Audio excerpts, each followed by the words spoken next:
Hey friends and family, we're still alive And we're back in Korea. after going home for a week. This is going to be a rambly video. Warnings out there. Be prepared. So we're back home. We've been home for about a week, and we've finally gotten time to sit down and make a video. And we timed it just perfectly where Rhiannon is really sick and has a terrible voice, so you're welcome for that. And you're welcome for that. Thanks. It's not that terrible. It's not that terrible. Sound more like a man than usual. It's true. So we just wanted to tell you guys that we love you, and we had a great time visiting. And to everybody that we saw, it was amazing. And to everybody we didn't see, you're dead to us. That's not true at all. Yeah. We'll see you in like a year. So In some months. yeah. Getting home was really easy. Yeah. Surprisingly easy. It took a while, but it was really easy. But getting back to Korea was just the worst experience ever. Getting out there was good. No problems. Long journey, but we had nice leg room on the first plane. Yeah, exit row. Actually, like 2 planes, we had exit row. It was really nice. And then just from, Chicago to Oklahoma City, we had to go through Chicago again. But it wasn't as bad. It still wasn't great, but it wasn't as bad as the first time. So we got in Chicago, and we had a very short time to connect to our flight to Oklahoma City. So we got these bright orange tickets that said express connection on them. Or whatever. But they tried to rush us through the process, and there were certain points that did rush us, but then we go to the security checkpoint and we're like, oh, here's our orange ticket that says that we need to rush because we have to make our connection. And then they just put us in the regular line. Yeah. And we stand in the regular line. We stood there for like 2 hours. And then, not 2 hours, but almost. Yeah. And then I lose Clint. We get split up. And TSA at Chicago O'Hare are the worst. Yeah. They are so terribly rude, terribly on a power trip. It's ridiculous. Unhelpful. They're so unhelpful. It's to a dangerous point where people in line get angry because TSA agents are being so incredibly mean to them. It's just a terrible setup altogether. Anyway, so we go through this line and they split us up, and I almost turned and said oh, he's with me, can we just stay together? But we've been through that airport before, as you've all heard the horror story, and I was like, you know what, we'll just get through this line, we'll get on the other side, it'll be fine. So I get through, and then I can't find you, and I'm panicking because we have And I can't find you, so I'm worried about it. We have 20 minutes to get to our gate, so I finally am just maybe he just went to the gate. I don't know why he would do that, but I don't know, maybe. So I run to the gate, and I go up to the guy, and I realize the gate has now changed, so then I go to the new gate, and it was just terrible. I cried again in Chicago O'Hare. So actually getting to home wasn't 100% easy, but compared to getting back to Korea, it was fine. Anyway, so then we get to Oklahoma. We see people. A small get-together. It was really great. We had to do a lot of shopping because we are not Asian-sized people. So we've talked about that before. We went home. We had to do a ton of shopping. If we had it all to do over again, we would definitely have given ourselves more than a week. Yeah, which actually ends up being about 4.5 or 5 days because we got 2 days of travel on either end. So between jet lag and just having so much to take care of, it was just it was a whirlwind of a trip. It was really good, but I wish that we'd had more time. I wish that I'd eaten more sandwiches. I wish that my stomach had been more prepared to eat American food. Man, because that tore me up. It is a change. And not to sound like those, we've been living abroad for so long that American food just doesn't suit our palates. But we've been living abroad for so long. But really, the food was amazing, but there was just so much of it, and it's so different from what we've been eating for a year that it took a toll. Well, and I think even more than that, it's just being on a totally different eating schedule all of a sudden. Just messed me up. I was getting stomach aches because I was eating when I would normally have been asleep back here, and it wasn't pretty. But anyway, your body turned against you. It really did. Your body turned against you. I have never fought to stay awake so hard in my entire life. And I was just putting in the best effort that I could, and I had to admit defeat every single day. And I am extremely sensitive to caffeine. Like, if I have caffeine after 2 o'clock, I'm up for the rest of the night. It happened last night. I had a coffee after 2, and I stayed up most of the night. It was fine, because it was Saturday night. I would drink 2 cups of coffee a day in America, and I would still go to sleep by, like, 8 o'clock. It was ridiculous. Anyway. So, yeah, we had a really good time back home. Did a lot of shopping. Saw some people. Ate a lot of food. Drank a lot of drinks. It was a really good time. Anything that was memorably different? Between the 2 countries?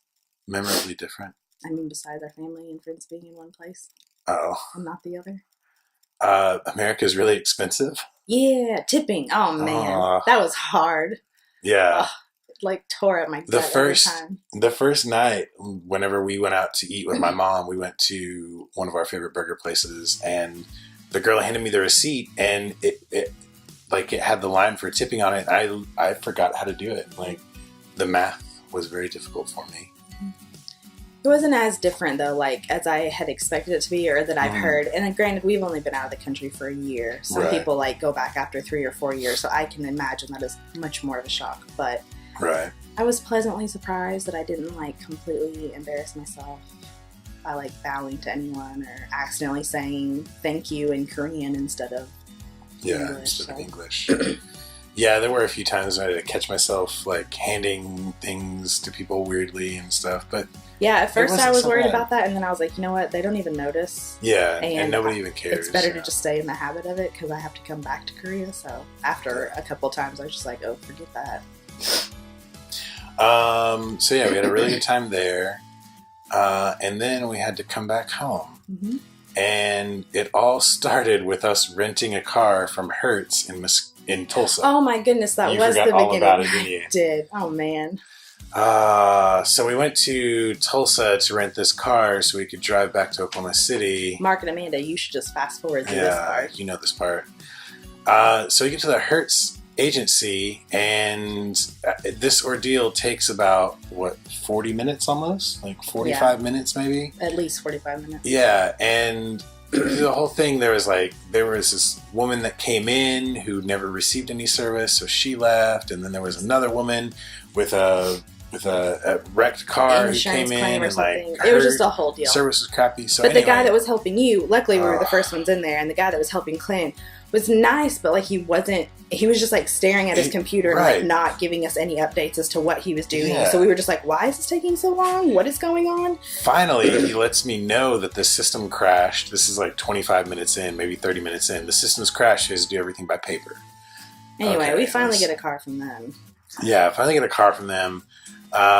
We ended up getting back into the city on Thursday evening-ish and checking into our hotel. But by this time, Rhiannon's already starting to feel not so well again and like getting really tired. And just a side point, feeling weirdly unsafe. Like, that was really shocking. That was one thing that I just felt so different.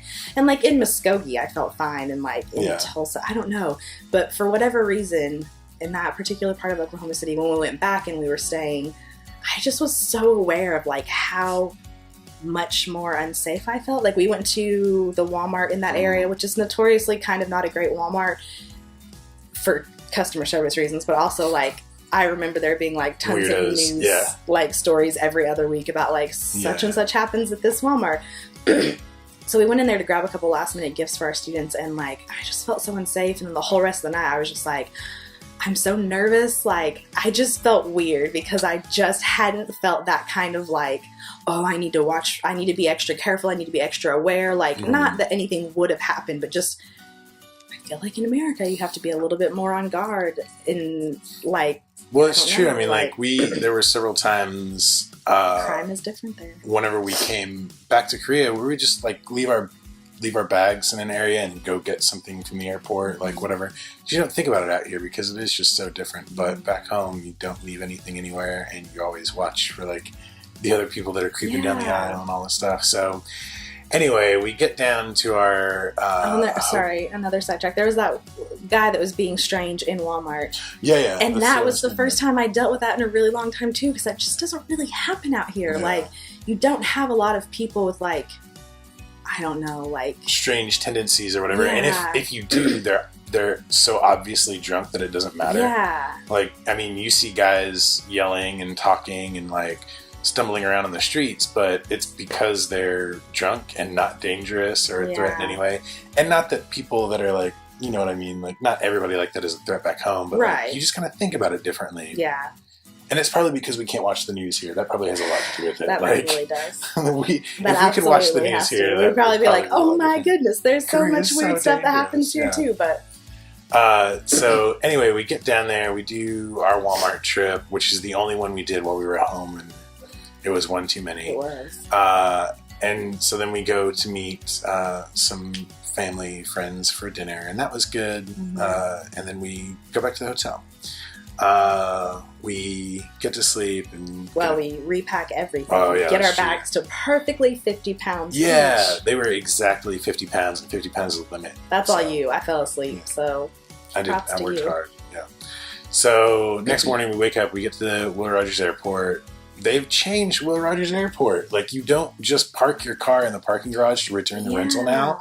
They have this whole rental center now, and I had no idea. Luckily, we ended up just being awake because we were still on such a weird time change. Yeah, we were just way awake early. So we were like, we might as well just go to the airport. It's not going to hurt us to sit there like for 40 to 50 minutes longer. Right. So luckily, we had extra time because we went all the way to the parking garage, realized that that's not a thing you do anymore. So we had to drive all the way back out to the car rental return area, which is just right outside the airport. So it took us like 4 tries to figure out how to get fully into this thing because it's not like the signage is terrible. So after that ordeal, we get in, we go up to the Hertz area, park the car. The guy looks at it and everything. He's a jerk too. Oh my gosh, Hertz is just not the company to go through. Yeah, he was not so. Whatever. At the end, he ended up like apologizing, whatever. But the first guy. He did end up being nice, but he was just on that power trip again. Yeah. And that I think was more annoying because, and it's probably just because we don't speak the language out here as fluently as we could, and like it's been a long time since I've had to deal with people who are like, I'm in the position of control here, and you have to listen to me. And I was just like, oh. I think that's like just an American thing. It is, like, but I don't know. Anyway, so he was like, "You're not supposed to return this here." Yeah. So he was like, "Yeah, this isn't supposed to be returned here." And I'm like, what the hell? Like, I told the guy in Tulsa that we're returning to the airport. Like, we're leaving. I specifically said to him, "We're leaving the country. We're returning to the airport in Oklahoma City." So he said, "Yeah, you weren't supposed to return this here, and you're supposed to return it back where you got it." Yeah. And we're like, well, he didn't even say that, did he? Yeah, he did. Oh, yeah, okay. He was like, "You were supposed to return it back to Tulsa." Blah blah blah. Yeah, so we were like, really confused. So we go into like their office area and talk to this kid, and like he was nice and everything, and he just explained like apparently I messed up whenever I made the reservation online, and I put the same return area, which is my fault, and I totally accept it, and I apologize for the guy because I was not nice to him. I apologize to the guy. But at the same time, like this guy in Tulsa, whenever I told him we're leaving the country and we're going to he still just Oklahoma pushed through. City, he wasn't like, oh, well, you have your return places here. Do you need to change that? Right. It was just a really terrible customer service experience. Yeah. And it's frustrating because we both worked in customer service and we're totally those people who are like, when I worked in customer service, I would never have done that.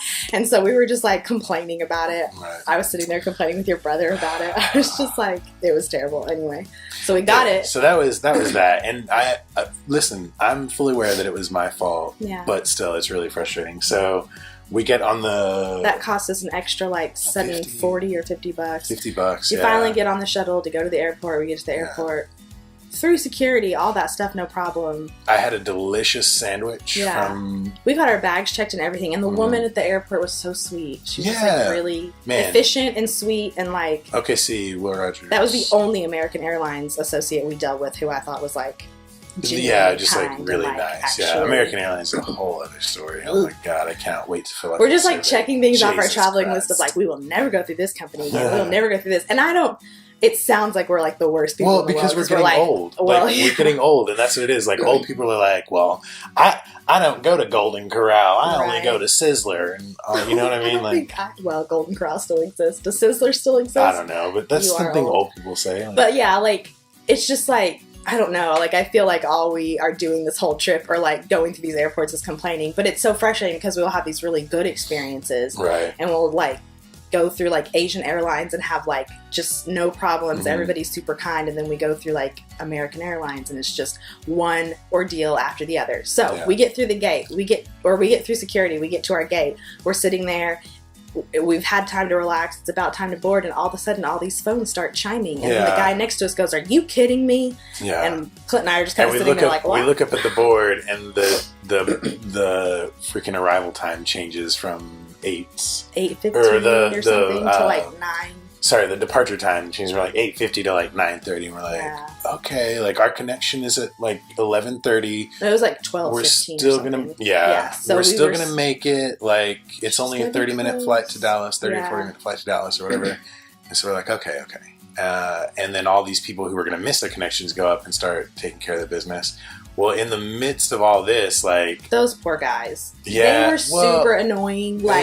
They were also those guys who were like, "We're so funny. Look at us make jokes." And I was like, "Guys, this is not the time. Like, I don't know what American Airlines has trained you to do, but this is the wrong time to think that your jokes are hilarious, because they are not." Yeah. So apparently the plane went up in the air. Finally, it kept getting, like, it got delayed one more time. Finally got off the ground.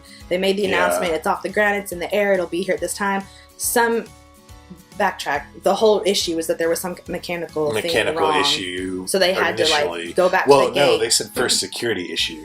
Well, yeah, but like, and then I think a mechanical issue. I don't know. Anyway, so then they got in the air. Yeah. They had a critical mechanical issue again, so they had to turn around and go back. There was this old couple, speaking of old couples that complain, there's this old couple sitting right behind us, and they were just going at each other. Man. She was yelling at him and asking him why the plane wasn't there, and he was like, "Well, honey, I don't know. Like, why don't you go up there and ask him?" And she's like, "Well, we're going to lose our first class status, and like, I don't want to have this connection and lose my..." And I was like, obviously, if that happens, American Airlines is going to reimburse you for the difference of like not getting it. Maybe not. Well, we don't even know. I don't know. Yeah. But anyway, it was just like this whole thing, and so we finally got I've been like on the phone and like in line talking to these guys, and like the problem was every flight to Tokyo, which is where we're going to have our connection, was sold out for like the next 2 days.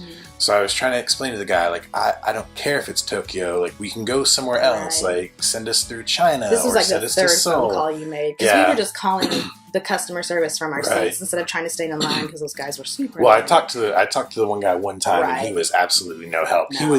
He was so little help that he was like, "You should probably just call the phone number." And I was just like, you know what? You're probably right, man. Yeah. Like, at this point, you're right. So I speak to a guy finally, and he gets us all taken care of, and he's like really nice. He tries to find a couple of different ways, and we decide on one option. He's like, "You'll stay overnight in Dallas." I'm like, okay, yeah. Well, he wanted to try and make us go back through Chicago, O'Hare. And we were like, no. We were just like, we're not going to do it. And we were going to have to stay a night in Oklahoma City, and then fly to Chicago, and then to Tokyo or whatever. Or something. Or go to Chicago, like, get into Tokyo that night, but then have to stay the night in Tokyo. Yeah. And I was like, what? Let's just go to Dallas and figure it out from Dallas. Like, that way we can just get a direct flight somewhere. And that's what we were trying to do. We finally got the guy, and he was like, okay, I put you on this 4 o'clock flight from Oklahoma City later in the day, blah, blah, blah. We got everything settled. We went and we had a cocktail in the Oklahoma City airport and had a little breakfast. I had 2 cocktails. That's true. And that was nice. And then we went to go sit back at the gate for the next 6 hours, because what else do we have to do? As we're walking to the gate that's farther than our original gate, I realized that they are still going to have that flight. The original flight is now on schedule for 12 to land in Oklahoma City at 12:30. And we're just like, oh my God. Yeah, so we go back and ask them if we can get back on that flight. These two ladies were now at the desk, and they were just nailing it. They were top of it. Pros. They were veterans. They had been doing this for a while. They were fixing people's problems like nothing. Yeah, they were like knocking them out. They were just being efficient and like direct about things. They weren't trying to be jokey. Anyway, it wasn't their shtick. They weren't like trying to. They were doing a job. They weren't doing a show, which is really great. So anyway, we got on the flight. Well, then the 2 guys came back. We still got on the flight, but they came back to finish their job. Finish what they started. I was like, oh, geez. They kept calling you the Amazon Prime guy. Yeah, because you had an Amazon Prime had a box that said Amazon Prime guy. And so he kept calling you that. And I was like, it's not funny, man. I'm like, come on. Anyway, so we get on the flight. We get to Dallas.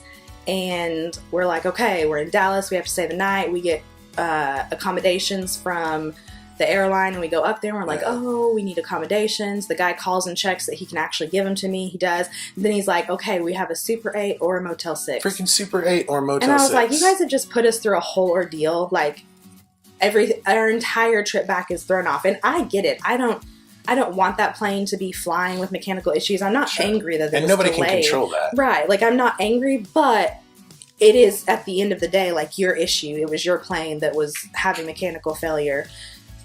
Give me, like, I don't know. And I'm not saying I want, like, the Ritz-Carlton. Yeah, I don't want. I just don't want to stay in a Motel 6. Yeah. Like, that's so I literally thing, just like, which one is closer? And he was like, oh, the Motel 6 is closer. And I was like, fine, just do that.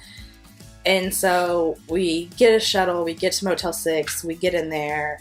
We go in the room. And it's actually the cleanest Motel 6 room I'd ever been in. But it was tinier than our apartment. It was, yeah, I mean, like, it was terrible. Like a dorm room would have been better than, like, anyway. So we stay the night. We did get to see Katie Dunn one more time, and she lovingly took us to In-N-Out Burger. So there were silver linings to this whole delay.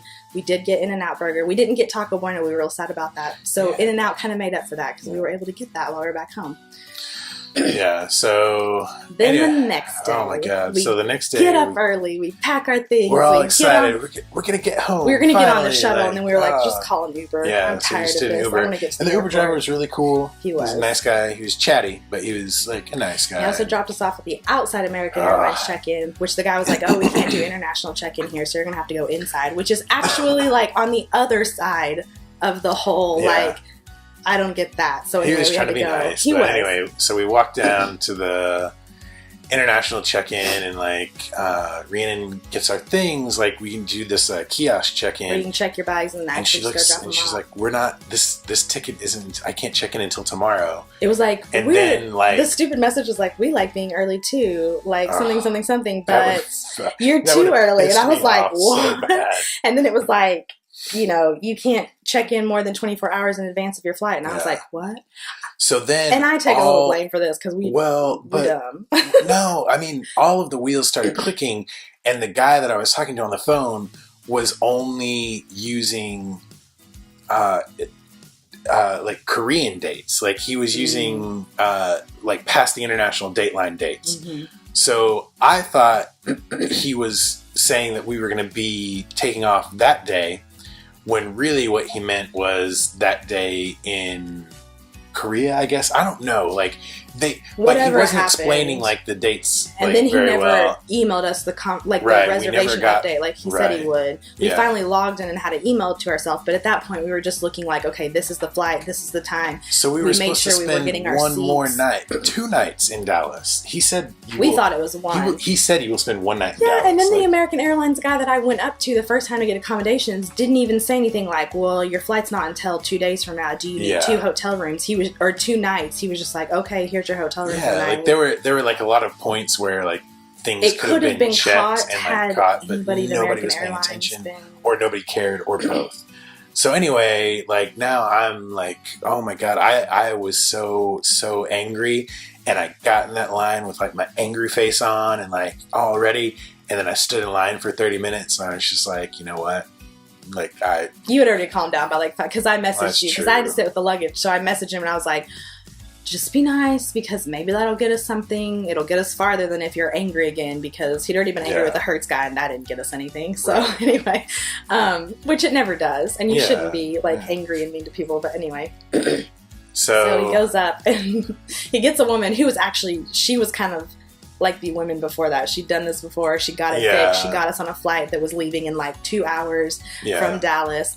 But Clint was like, she gave me nothing. She gave me nothing to work with. He was like, I couldn't pull on her heartstrings or anything. Yeah. He was like, she was just like a iron wall. She was just like really formulaic. Like, here's what we're gonna do, and this is, and this. But she got it fixed, and she got us on a flight. But I was really hoping for like, oh, I'm so sorry, and like, let's see what we can do for you guys, and like. Or like, let's get you some meal vouchers or something for this whole ordeal. Yeah. And I didn't even think about the fact that we were trying to fly home at the same time, because I don't think in American holidays anymore. So we were trying to fly home at the same time people were trying to fly out to their families for Thanksgiving. So it was there were a lot of people. So there was a bunch of stuff going on.